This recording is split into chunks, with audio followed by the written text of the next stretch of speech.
बयनिसिमबो खुलुमनाय जासिग्रोबाय लोगोफोर दिनै आं नोंथांमोननि गेजेराव जोंनि लागोनि आइजोफोरनि खावलायनाय लेखा मोनसे भिडिअ लानानै फैदों। बिथांमोना आंखौ खावलायफैदों जे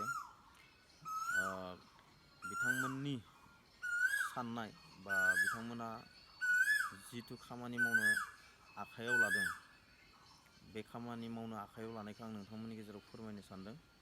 बिथांमोना आंखौ खावलायनाय लेखा बिथांमोननि खामानियानो जाहैबाय अबेबा कर्म बा अबेबा प्रग्रामाव फांसन हक मिटिङानो जा बेफोरबायदि प्रग्रामाव जिथिया जोंनो जानाय लोंनाय होयो बे जानाय लोंनाय प्रग्रामाव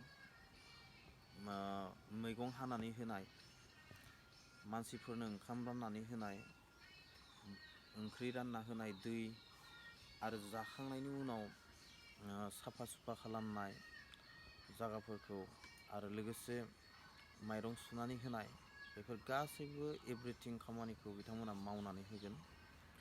बिथांमोननि ग्रुपनि फट'खौ आं होनानै होबाय स्क्रिनाव, लोगोसे मबाइल नाम्बारखौबो होनानै होबाय। फारसेथिं बिथांमोननि एड्रेसा जाहैबाय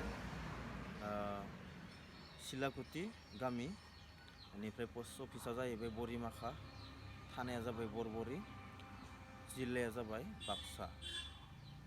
बिथांमोना मोनसे हानजानि मुं लादों। बे हानजानि मुङानो जाहैबाय बागुरुम्बा आइजो हानजा। दासिमबो रेजिस्टार जायाखै, अफिसाव जमा होना दोनदों कागज रेजिस्टार खालामनो थाखाय। दा जियानो जा, जायफोरनो नांगौ फन नाम्बार होखानाय दङ, कन्टेक्ट खालामबानो जागोन आरो बिथांमोननि एड्रेसाव फैनानै खाथि खालानिफोरा बिथांमोनखौ लोगो हमनो हागोन। आरो मोनसे बाथ्रा लोगोफोर, बिथांमोना बड'लेण्डनि खना खनला गासैयावबो थांनो राजि आरो बिथांमोननि जिथु बेसेन दाम दर खालामनाय बिथांमोननि नाम्बार होखानाय दङ जिहेथु रायज्लायना लाबानो जाहैबाय। दा जोबथारनायाव आं नोंथांमोननिसिम मोनसे रिकुवेस्ट खालामनाय, जायफोरा नायदों भिडिअखौ शेयार खालामनानै हो, जाहाथे बिथांमोननि साननाया जाफुंसारो आरो जायफोरनो बेफोरबायदि खामानि मावग्रा नांगौ बिथांमोननिसिम सहैथों। दानि जुगाव लोगोफोर बेफोरबायदि खामानि मावग्रा थांनो मोनलिया, जोबोर खमसै बेफोरबायदि खामानि मावग्राया। आंनि बादिबा बेफोरबायदि हानजा दानाया बा ओंखारनाया जोबोद मोजांनि बाथ्रा आरो जाय शेयार खालामदों बिथांमोननि थाखायबो मोजां खौरां जानोबो हागौ, नोंथांमोननोबो मालाबा समाव नांगौ जानोबो हागौ।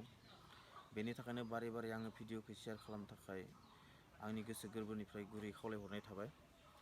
थ' भिडिअआ बेखिनियानो लोगोफोर, बाय बाय।